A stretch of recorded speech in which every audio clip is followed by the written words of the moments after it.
Hey, this is Chuck. I'm back with the Revenue Fuel podcast, and I have a great friend on today, my friend Jordan Yates. I love when we say friends because it's not like we've ever shaken hands, although I really want to, Jordan. I really do. You're where again? You're in I'm Northeast, in right? Houston. No, you're Houston, Texas. Texas. Yeah. Oh, see that? All right, and I'm in Philly. See that? Okay. I'm considering us friends, and like we barely even know where the other two, where the other one lives. Best friends. So, yeah, right, exactly. Oh, we go back minutes. Yes.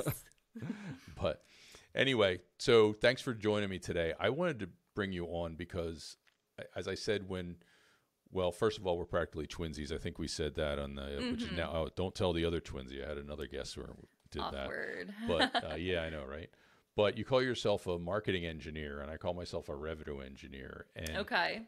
I just think that you get it. And I'm envious. I'm envious because of all the time that if I were entrepreneurial when I were younger, I would have had more time to exercise the dream. Mm-hmm. And I love that you get it. And I'm watching you on LinkedIn, and I'm watching the things that you do, and I'm watching you turn it into revenue. And I think it's amazing. I think people have a lot to learn from you. Everyone, of all ages, of all genders, of all everything, not just because you're a lady. Every single person can learn from Jordan Yates and just watch your journey. And that is why you're here, because I just like you. Oh, thanks. Well, you're very welcome. You're not too bad yourself. Oh, well, don't get used to that. Don't get used to that. Oh, brother. Yeah. So you've got a podcast, Failing for You. Yes. What are you learning from the podcast? I mean, why are you doing it, and what are you learning? So the reason I started it is because I am on LinkedIn and YouTube and all these other places where I do a lot of technical content because, like you said, I'm an engineer and I do a lot of more engineering related videos and product demos and things like that. And I don't want to say they're drier, but they're definitely more technical focused. My whole shtick is that, like, I try to make engineering fun and relatable. So they're more fun than a typical one, but not as fun as like if we're just doing personality stuff. So I wanted to kind of humanize the experience, and I thought that adding the podcast in would be a good way for my people that engage with me to get to know me a little bit better. And a lot of times when you see people online doing this stuff 24/7, you think, oh, they have their shit together. They're just successful. They know what they're doing. And it's so much of a smokescreen that I kind of wanted to give more insight on what it's really like, what I'm really like, and like that I'm kind of more or less a hot mess, and just talk about the things that I do and that have worked for me and that haven't, because my thing is I'm a big doer. I think, but I also think that I don't like to overthink. And so if I have an idea, I try it and then I learn from it. And then I see results a lot faster that way. But in order to do that, I fail a lot on the way. And I've been able to separate myself from my failures and just use them as data and learning points. And so I kind of wanted to take that mentality and share it with an audience of like, hey, if you guys want to do all this stuff, like, it's okay to fail. Let me tell you about how bad I failed, what I did to learn from it, and then how I eventually succeeded. And so a lot of it's, my stories, and then I bring guests on, they talk about their experiences, and it's so fun and I love doing it. But I've also been kind of inconsistent lately because it's my one monetized aspect of all my business. And so I'll admit, like, I went 3 weeks without posting an episode when before I was weekly. So it's very time consuming, and I've struggled to keep up with it as I've gotten busier with everything else. So failing for you guys again. You're the biggest failure I've had on my podcast today. So there you go. Thank you. You're very welcome. Well, you bring something up, and I'll bring it back to the engineering. There is something, it's a concept of quantum physics. And I think it applies as much to people, especially nowadays, especially with Zoom and video and podcast and all the different things and content. It's when two molecules come in contact, or two atoms come in contact, the connection remains forever, regardless of proximity. They remain forever connected. And I think that's really one of the things that it brings. And that is that you go out and you do your podcast, you go out and you put your face out there. As you said, you wanted to try and do more. You wanted to try and take it to another level. Well, it does, because even though you're in Houston, Yeah. Yeah. So even though you're there and I'm in Philly, I still feel like we've kind of developed this new friendship. You know, we're not going to be besties, you know, that, you know, That's insulting. but not, but I mean, hey, you never know. And but that connection remains despite the distance. And I think what you're doing definitely brings that to people, and people can learn from that. They think that, oh, what could I possibly have to say that's interesting? Is it about that? Or is it about humanizing yourself, bringing out your personality as you so insightfully indicate, and letting people to feel like they know you? Right? And that's a very attractive thing. Yeah. It's very attractive in business.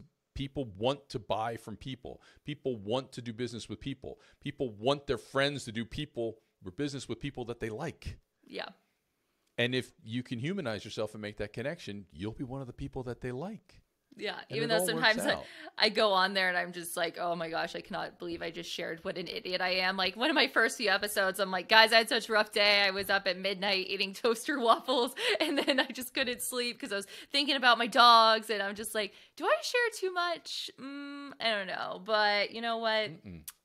You're not. It's You're not. I mean, you know, I kind of, now that you've said that, I kind of half wish my Chihuahua would run up here and bark. Or whatever Chihuahua is. I'm not really sure that it's actually a bark. It's some unholy alien-like noise that comes out of their head. Yeah, but, as they do. I kind of wish for it right now. That way you don't feel alone. But I'm not eating toaster waffles. Well, that's a shame. They're delicious. Well, you know, I do. They really are. They really are. So I like to put peanut butter and jelly sandwich with the toaster waffles. So just saying. Okay. I know. Weirdo, I guess. This is actually a cooking podcast now. Well, I'm a food guy, so don't get me started on Scrapple. And Oh, man. like, what is that? A different topic for a different day. Okay. Anyway, so what other endeavors do you have going on? Okay, so first and foremost, I have a full-time job. I am a marketing engineer for a ceramic capacitor manufacturer. I work remotely though, which is why I have such a flexible schedule.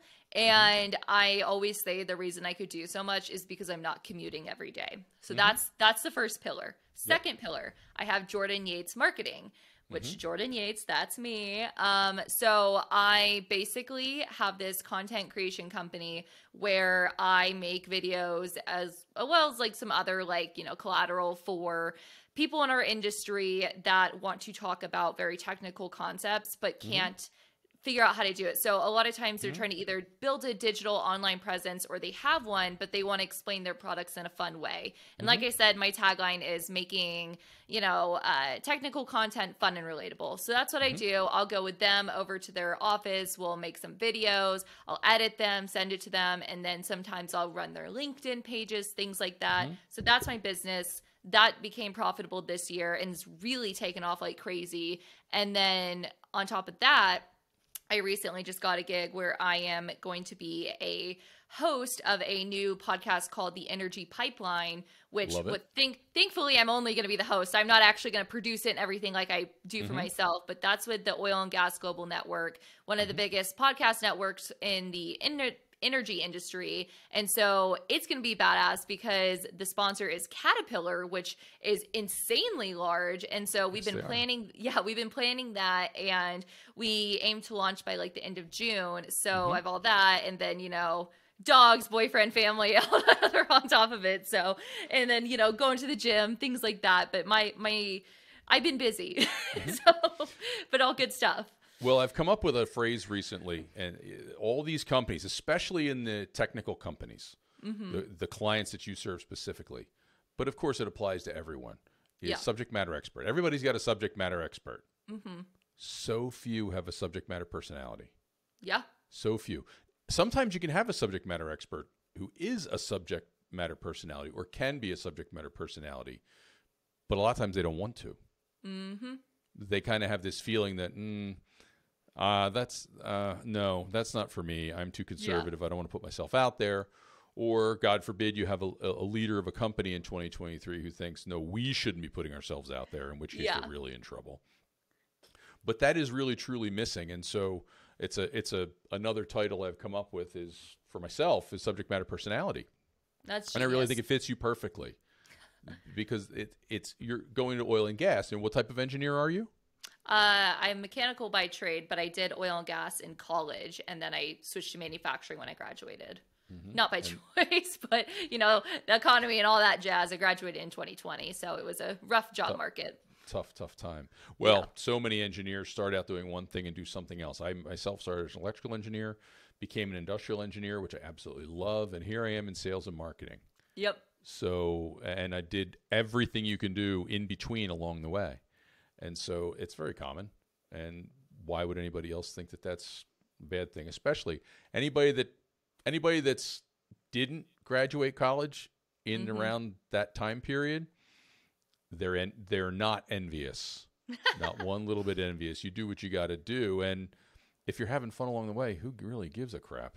Yeah, I'm so thankful for it because don't get me wrong, like I dreamt of becoming a petroleum engineer. It was the end all to be all. I wanted to do it so bad. Like I know it sounds crazy, but like I put a lot of emphasis on it. It was getting me through college, and then in my internships I loved doing it. But when I graduated, I ended up in a situation and like I made like 30 grand more as an intern than I did when I started full time in manufacturing, if that tells you something. So I was like, I'm making less now than when I was 20, and I'm like fully, out there, which not anymore is not the case now that I'm a couple years in. But my mindset was like, oh, I can't wait to get back to oil and gas. But then I found myself becoming a personality with the manufacturing industry and like having this online presence. And I'm like, this was meant to be. Like it just like one of those things that, happened for a reason. And you take a situation that seems unfortunate at the time, you make the most of it, and you just keep saying yes. And like now I literally have a business where I make videos for people in manufacturing,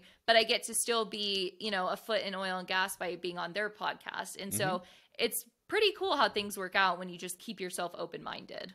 Well, first of all, you want to hear God laugh, tell him your plans, right? Yeah, that amen. Just repeats itself throughout history. It's my whole life. Exactly. I've been laughed at so many times. He's so funny. Yeah. Oh, yeah. Right. Endless hours up there of entertainment. You're welcome. Yeah. But then, beyond that, you find that you get to do something that you love. When you go in with a plan and you think, I'm going to be a petroleum engineer, it's great.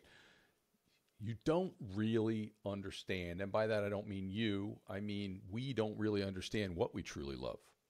I'm an engineer. I was an electrical engineer, industrial engineer. I lived in an electrical engineer's world for over 20 years. Oof. But I really love being creative, and I get so much energy from people. And so between the creative and the people, this is just it for me. I want to help people grow. I want to help people be creative. I want to help people understand new ideas. That's a lot different than sitting in a room being an electrical engineer, which I thought was my original destiny. Yeah. And so, you can't really know it until you get out there and find it.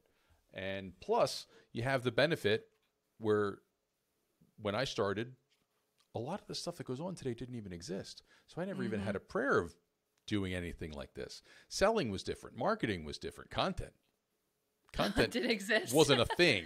Magazines. Okay, yeah, exactly. Magazines, chisels and rocks, whatever the heck it was. It was all face-to-face and a little bit of print. That's all it was. So you couldn't possibly have that kind of 30-year foresight. Yeah. But so now imagine what it's going to be like in 30 years. That'll be, Zoom, right? Who knows? We'll see. So, all right. So now you've got your podcast, you've got the oil and gas podcast, and I got an inkling that you're doing content for. I mean, how many manufacturers are you doing content for? You'll get me bored. I currently have 1, 2, 3. So I have like a rotation of like 5 clients. They're not all manufacturers. So like my biggest one is a distributor and integrator. So they do like, they rep a lot of manufacturers I used to rep. So it's convenient because I actually was like really smart in all their lines. I already knew them. Another is just like more consulting on like they're doing content creation. Another, I'm like upping their website. They're a drive manufacturer. And then one was a customer where I was creating videos with like their lip gloss and skincare. So I that was actually incredibly hard for me because that's not what I'm talented at. I'm talented at making boring engineering stuff fun.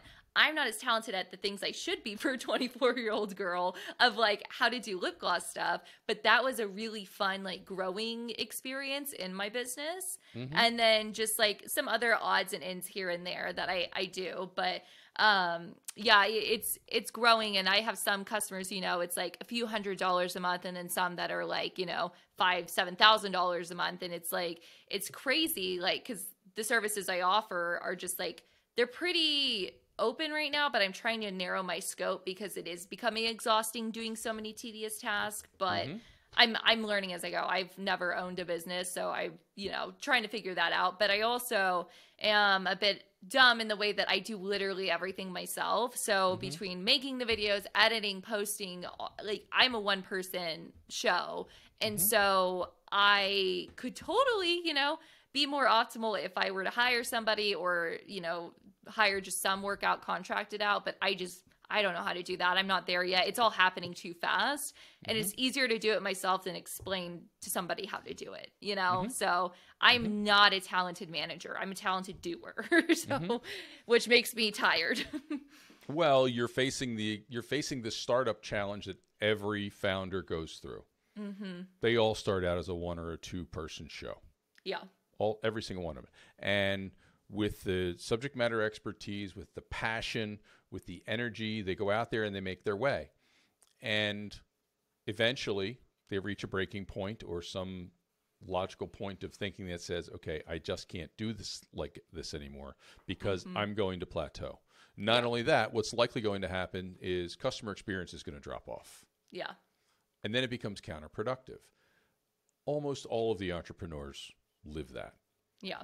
And then, and that's where this is where I like to have fun. Then they say, okay, I'm going to take a step back. And oftentimes they take a step back from some of the things that got them there in the first place. So for instance, you start to grow your business and you say, okay, well, I've got to step back and I've got to do something else. And well, I don't really want to sell, so I'm going to get somebody to sell. And they hire a salesperson.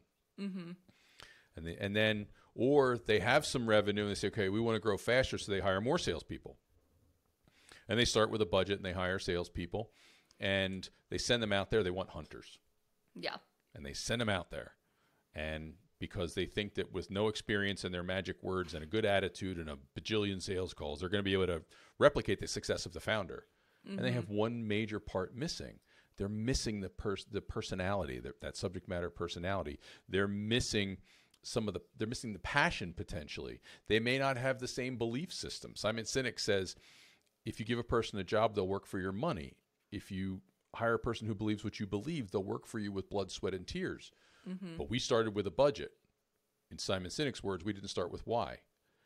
And they find it very difficult to replicate. And I even seen very, very successful companies that have hired and grown. And they make the mistake of stepping back from that subject matter personality role. They say, oh, I can delegate that. But the people that they hire, that's not a criterion. Yeah. They hire them in the conventional role. I hire you because you've had great sales success here. You've had great engineering success here. You've had great marketing success here. I'm going to take a step back. And then there's this hole that is a subject personality who is now missing. Yeah. And that is exactly the journey that everyone goes through. And in a business like yours, where you are the subject matter personality, right? It is a potential pitfall. And you'll probably fail for us so that we don't have to, right? See, Amen. I listen to your podcast. Yeah. I like it. So, well, yeah. It's interesting because like I think about that and like scaling, but like a lot of people ask it, even my customers are like, why don't you do this full time? You're so good at it. And like you should, you know, you could make a lot of money. And I'm like, I don't know. Like, I just don't want to do it full time because I did engineering for 4.5 years to like be an engineer, and I like being an engineer. I'm not ready to fully make the shift to marketing because I love my day job. Like, I love research. I love being left alone for 30, 40 hours a week to just research and not talk to anybody. Like, that is what I love. I just happen to be good at this, and I'm too much of an opportunist to not do it. And it's like, I like it, but I like it in small doses. Like, I'm not somebody who could be with people all day, every day. I work from home for a reason. I'm very introverted, but I can turn it on when it's time. And so it's like, I would lose my mind if I did this 24/7 and I just wouldn't be happy. I feel like I can be more rested, more myself when I go and I just look at schematics for a few hours. Like, that makes me feel like me. And so when I think about scaling, it's like the only thing I could think of, at least for like the next year, would be if I, had somebody edit videos for me. But then even it would take a technical person to know what to emphasize, what to cut out, what to like leave in. And so that's an issue of like, it's just like my vision. I just don't have the ability to communicate it to where it's like, I'm just going to keep a few good customers at a time. Like, I don't need to say yes to everyone, or I just need to dial back my services a bit and just do video because it's like, I love doing it. I love my customers, and I do want to keep that experience good for them and positive. So I don't want to overextend myself. And I think the best way to do that is just not adding in like all the email marketing and all the other like nuances that I help them with. Yeah, and that's one of the reasons why I insist on writing my content. While I may not write a copy, I may not be the best copywriter in the world, but I'm the only one who knows my intent. Yeah. I'm the only one who knows my experiences. And there's no one else that can replicate that. So the feeling from any given message comes from in here. And it's very, very difficult to delegate that. Yeah. And that's why I want to have a hand in that. And it's funny. Anybody who does this, we put yourself out there, you're on video, you've got to be the most outgoing person in the world, right? You couldn't possibly be an introvert. I'm very much like that. I get so much energy from people. Honestly, my wife tells me I never shut up. My son will roll his eyes, all this stuff. And then the rest of the time, I disappear. Yeah. I go back to the corner. I'm the person in the corner of the wedding. Yeah. Back corner of the wedding. Don't get me wrong. When I was younger, boy, beer and scotch did wonders for my attitude and fun-loving, ways. But I'm just not that person.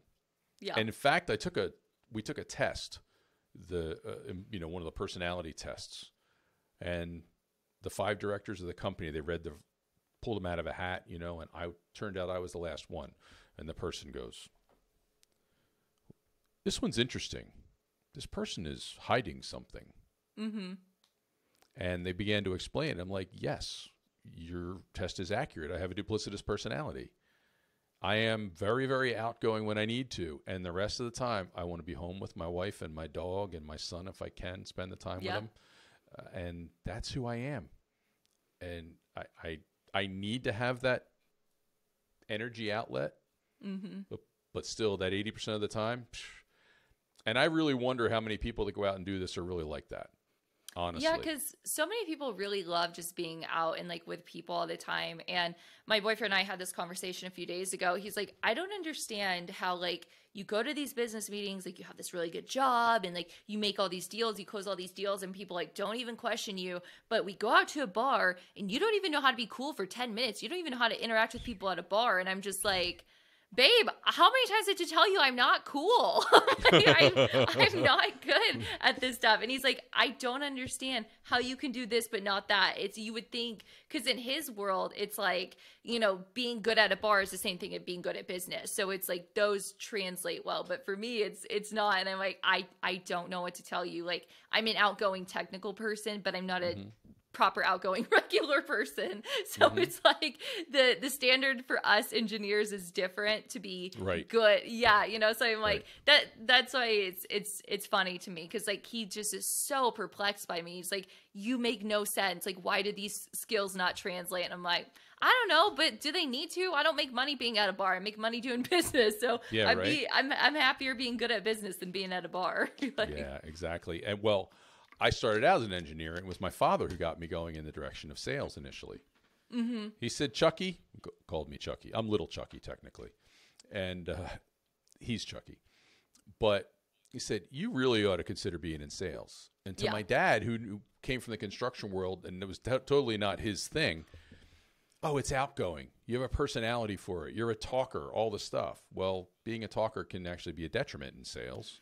Yes. Having too outgoing a personality can be a detriment in sales.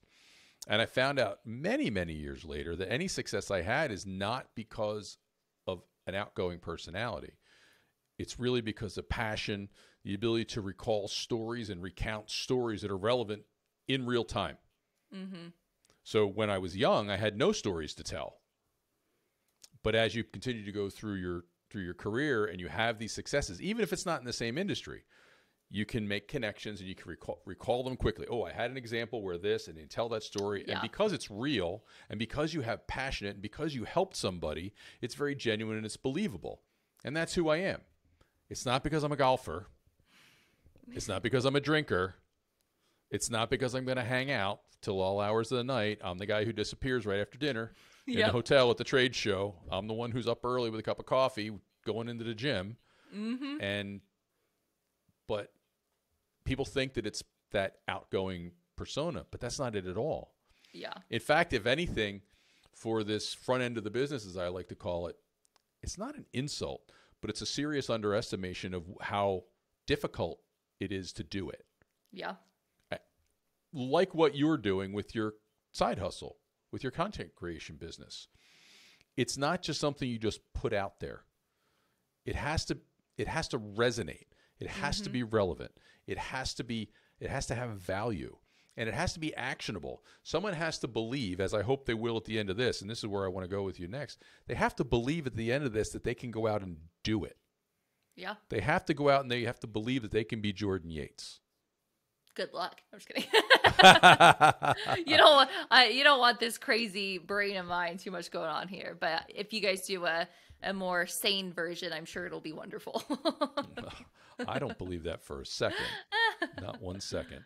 But, they do. And there has to, let's talk about your journey and how you got started, because you failed along the way. You've made that very clear. You've made it part of your personality, which is bold and admirable all at the same time. But what are some of the mistakes you made so that people can avoid them? And what are the steps you think that, that got you put you on this trajectory?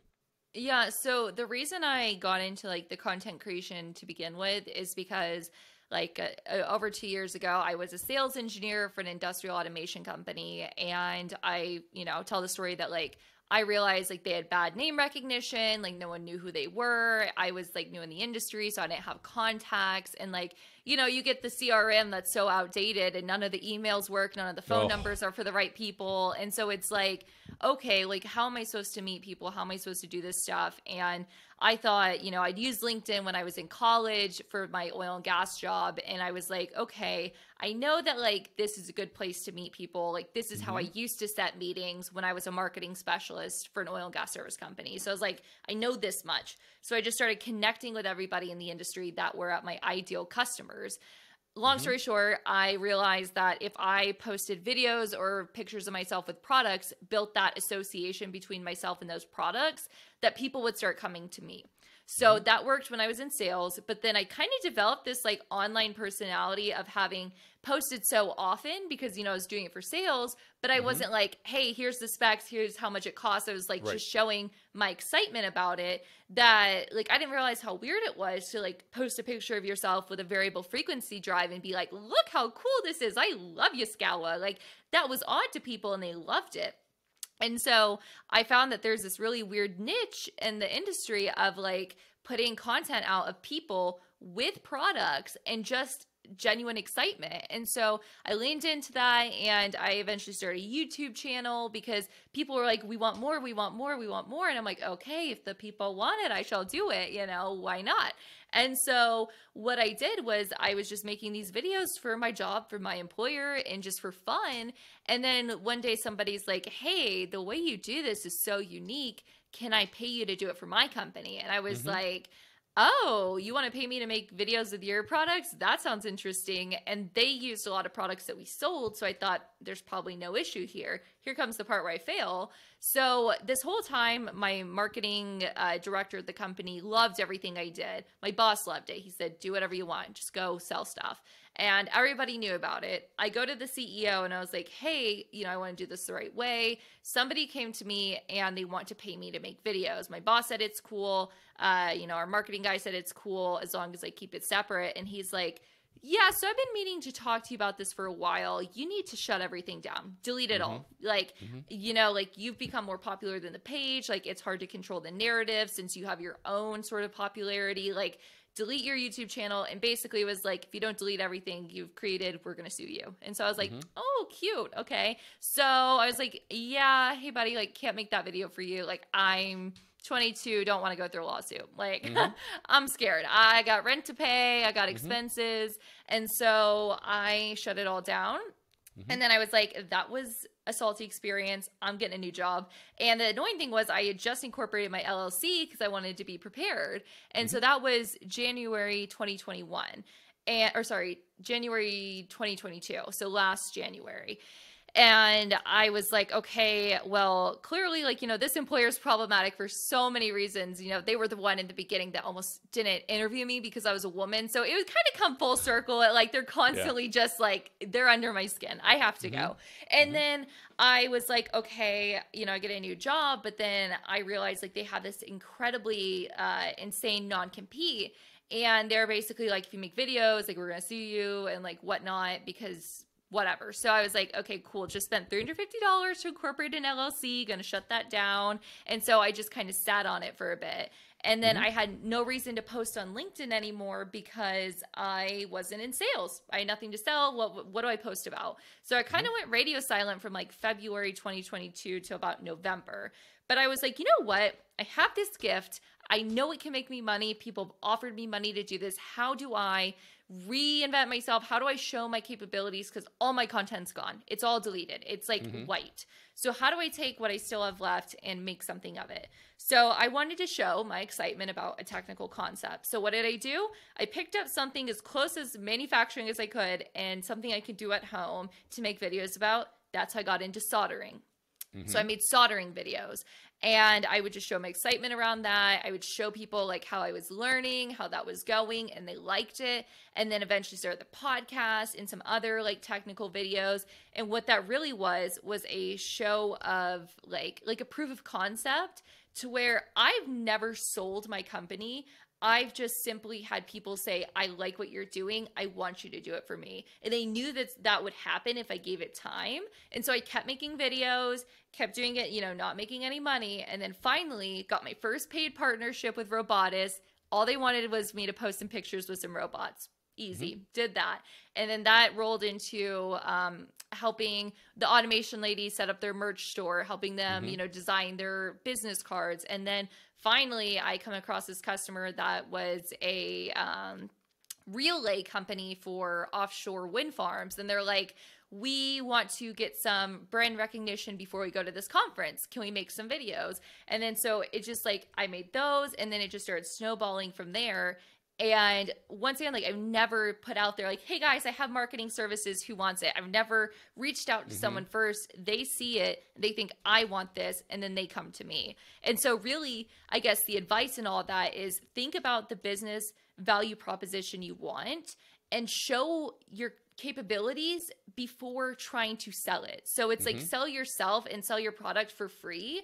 Because I went and made some videos for free for some robot guys at a trade show, didn't charge them. All I wanted was the content because I wanted to show I can make videos with robots. Well, a month later, I'm making a video with a robot at one of my big customers. So it's manifest it by doing it, putting that out there, and somebody sees it and they say, how can I apply this to myself? How can they do this for me? So look at what your audience may want and show them what it would be like to work with you.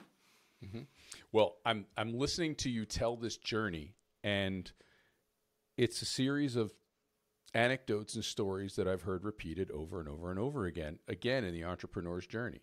So you said, how do I reach my ideal customers, right? So you go out and you started with LinkedIn, and it had worked before, so you thought you could repurpose it and do it again. The part that I like about it is where you considered what your reputation truly was. You're going out and you're showing this stuff, but it's not that it was not valuable, but it was more superficial than you believe is within your skill set. Yeah. You're like, I can do more than this. I can do more than just show up, just make it a picture. Yeah. And I love how you'd really considered that and double down. Where so many people, so many companies, mature companies, good companies, entrepreneurs, they go out and they do it. They never have that self-reflection moment where they look in the mirror and go, is this the reputation that I really want to have? Do I really want to be this superficial? And they just continue to do something that's low value. But they do a whole lot more of it because it's low value and it's easy to pop out a lot of it. Yeah. And so I love that aspect of it. I love the fact that not that you experienced it, but that you have the experience of having a failed business so early. Yeah. It because was rough. we hear with little repercussion. Yeah, okay? except for the hard part was more so that, like, you know, my boyfriend was like a managing member or whatever, and like it was one of those things, you involve your relationship and your business and all that, and then all of a sudden it's like affects your relationship because it's like you had this thing, you had all this like potential, and then you realize, due to not realizing you have a non-compete, that all of a sudden like my incompetence got in the way. I failed, but I made him fail too, and so like we went down together, and it caused a little resentment, and so like that was more of the repercussion than like the $350 I lost. It was more like I had him believe in me and then I failed. And so like it felt so good with this all working out that like just watching him being like, babe, I told you so. I just needed that non-compete out of my way. And here we go. Like, you knew I could do it. And I did do it, you know? And so like it's felt so good to succeed because like he used to just like go to his friends like, Jordan has this, like, have you heard of LinkedIn and like that you could be an influencer? Like, look how many followers she has. And like I think I almost embarrassed him when I messed it all up, to where it's like it felt so good to succeed at it. And like I take failure so much better because like that's just my method of learning, and not everybody else does. So when you drag someone else down with you, it really hurts, and it's like that's hard to bounce back from. But like you said, I just doubled down and I was like, I'm doing this. I know I can do it. Like, sure, I haven't done it, but I will do it, you know? And I just really believed in the value proposition. And then I just kept pushing till it happened. And that's another. They literally make movies about this stuff where you you fail, but you stick with it, and this isn't that extreme, but you're just, I believe in this and I'm willing to ride it into the ground. I'm on my last dollar. I'm eating ramen and I'm eating toaster waffles. That's when I'm succeeding. That's right. When you're getting the toaster waffles, right? Yeah. Get that Eggo brand. Instead of the generic brand, you get the Eggo, right? Life is good. But they believe in it, and they believe in it because they do know in their heart of hearts, they do know in their instinct that there's something of value there. It's just the timing isn't right. And they just keep pursuing the timeline until they get there.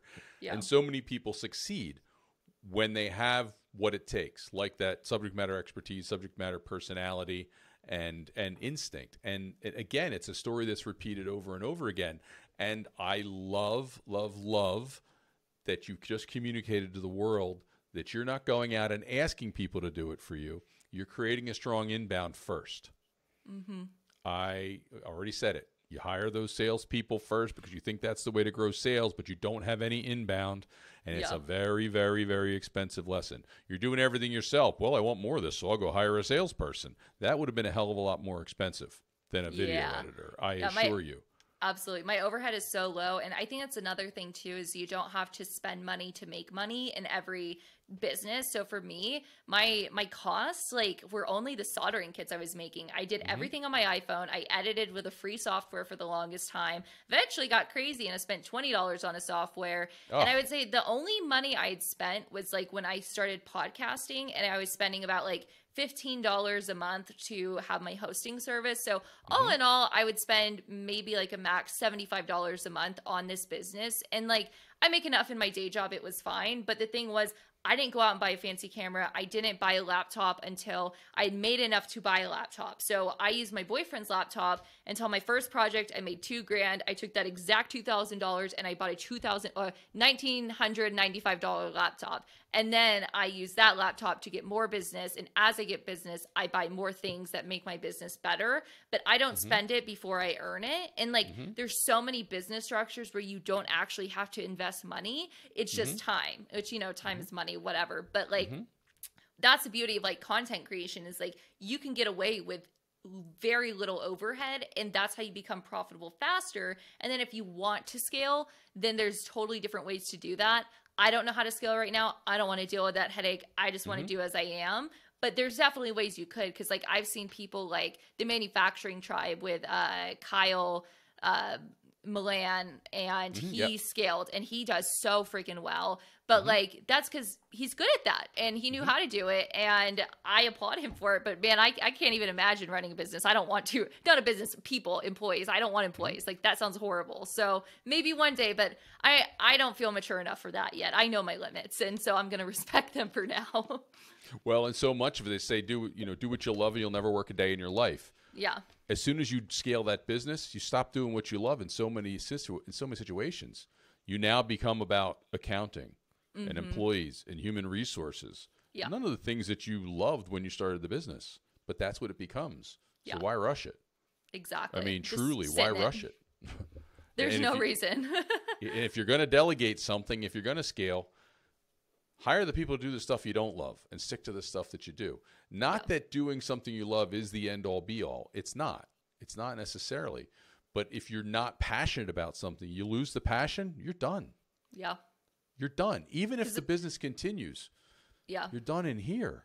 Well, they can tell. My followers can tell. Like, if there's something wrong with me, if I'm sick that week, or they're like my glasses are different, or like whatever, like they notice everything, and they will comment concerns. So it's like, I can't. If I lose the actual passion I have for this, it will become very obvious. I cannot fake that, and they keep me accountable enough to where I don't. So it's like, this business does not succeed if I lose my like fire for it. And like the way to not do that is to, like you said, pull yourself out so far where you're management level. And like for me, that's not how it's going to work now, but never say never. I don't know what's going to happen in the future. Yeah, agreed.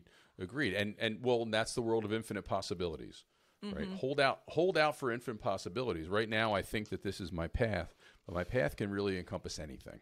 Yeah. If I just am confident that at any time, just for giggles, I can erase the whiteboard and say, what would it look like if I dropped all my preconceived notions and started going in this direction instead of this direction? And that is a truly magical experience for anybody. And I'm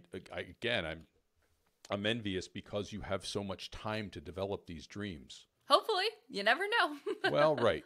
I mean, let's not get too crazy here. Yeah. That one, with all these gray whiskers, that's going to backfire on me, that comment. But tomorrow is never promised. Yeah, right. Never promised. Tomorrow is never promised. Thank you. Well said. But you do have so much time to develop this dream. And so I believe that so many people can learn from you, honestly. I mean, you know things and have learned things that I haven't yet. And it's truly a blessing and it's a gift. And I mean it when I say it. I'm glad you're my friend. And there's a big part of me that's envious in a lot of ways. And you talk about, bootstrapping the company, and you talk about what you needed to get started. It's not about the equipment. It's not about the software. That said, I have a beautiful microphone. You do. Your setup's wonderful. But if I had a voice that sounded like this, the microphone wouldn't really be worth a darn now, would it? Nope. No, but 30 years of performance and a lot of time in front of a microphone and a little bit of gift for whatever reason. I can't hear it, right? If you ever heard your own voice, you don't know whether it's any good. It doesn't sound the same. You don't like to hear it on recording, that's for sure. But people say I have a voice for radio. I say I have a face for radio, but, whatever. Both can be true. Right.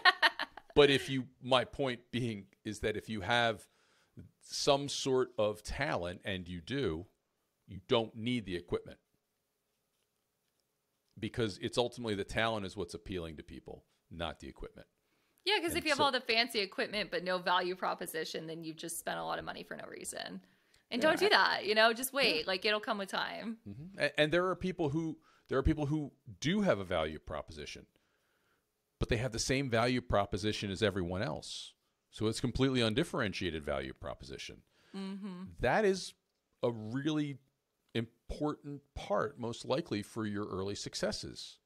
You are an anomaly. Advice I give my clients: be an anomaly. Don't try and be part of the crowd. Don't Yeah. be in the back of the room with the rest of the people like I am at the bar, right? you need to go and you need to find a way to stick out. Not like a sore thumb, like a green thumb. Yeah. And I think that you are an anomaly. And because I know lots of female engineers. But I don't. I want to meet them. Well, I've been in the career world. I went to school with female engineers years ago. I've worked with them, and I've always worked trying with to them over find the them. years. As soon as I see when I say we have to be friends, and they're like, okay. And I'm like, no, you understand, girly. Like, we're going to be besties. You do. Right, you do.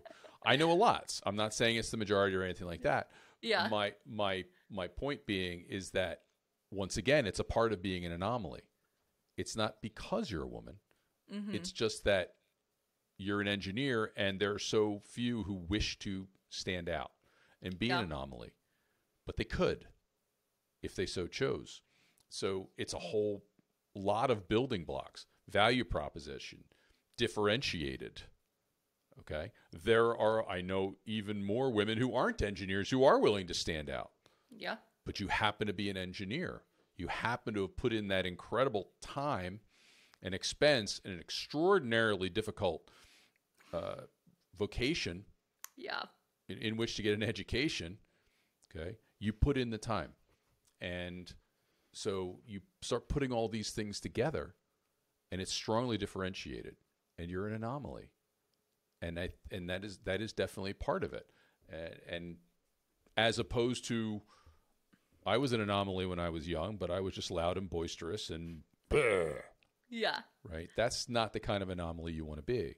It's a productive anomaly, and it helps. And I think that a lot of people could learn from that. And it can be anyone. It can be me. That's why I'm here. That's why I've asked you here, because I want to learn from you. I'm not here to teach you anything. I'm here to learn from you. But so, all right. So we've covered podcasts. You've done a lot of still imagery. You have 5 clients. You've done robotics. You've done oil and gas. You've done, my gosh, automation. Okay. So you have mechanical engineering and petroleum engineering. Does that really prepare you to become a subject matter personality in all these other areas? I mean, does it extend beyond that? I think it's more ceramic just capacitors is not mechanical engineering or petroleum engineering.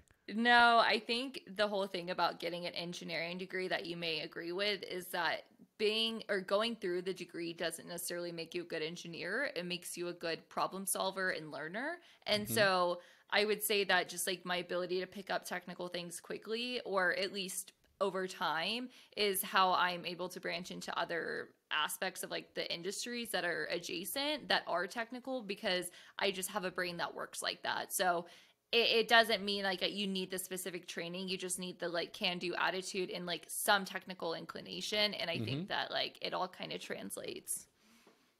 Well, clearly aptitude, everyone has an aptitude for something.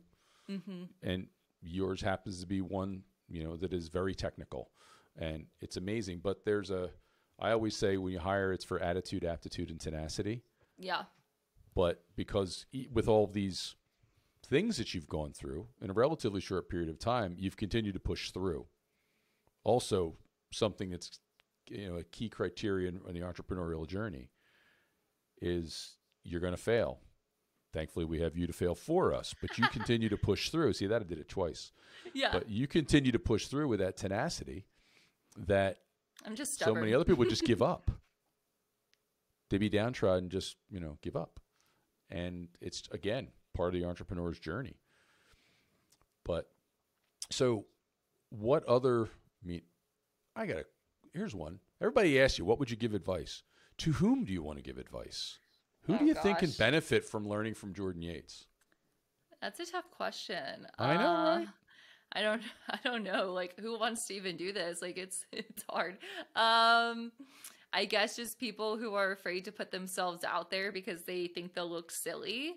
I think it's okay to look silly. I think that if you believe in yourself and you are willing to like go through being bad at something before you get good at it, and you genuinely like want something, that you should just go for it and learn as you go. Don't just like put yourself out there and like get upset if you suck. Like, just take it as data. Like, take everything as data and just keep learning and going, and eventually things will work out, or you'll be pointed in a different direction that's meant for you. But I think the only way to really know is by putting yourself out there.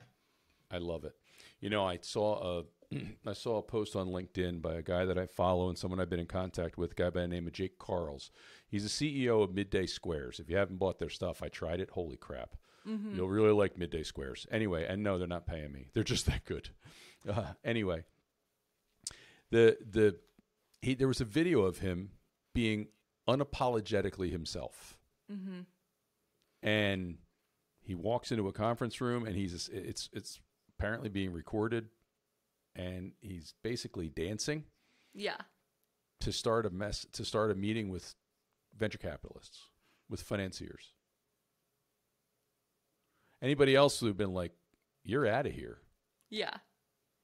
They were the ones they were his first investor. Wow. By being unapologetically himself. So you're so busy trying to be conservative and think that if you stick out, if I'm an anomaly, that the society's only going to judge me poorly. But truth be told, the people that we follow and the people we like, they are usually the anomaly. They're usually the ones that stick out. They just have to have the courage to do it. Yeah, to just be put themselves authentic. out there. Yeah, Absolutely. And so I think it's great advice. Just great advice. Well, I'm super grateful for your time. Thanks. I'm super grateful for this short friendship we've had. I hope it's a very, very long one. I'm really looking forward to getting down to Texas and meeting you, or Yeehaw. wherever, I may actually be at the IMS show in San Diego in June. So if you're going to be there, hey, it might actually happen. So I will not be there. I mostly go to trade shows if they're in Houston because I don't like traveling.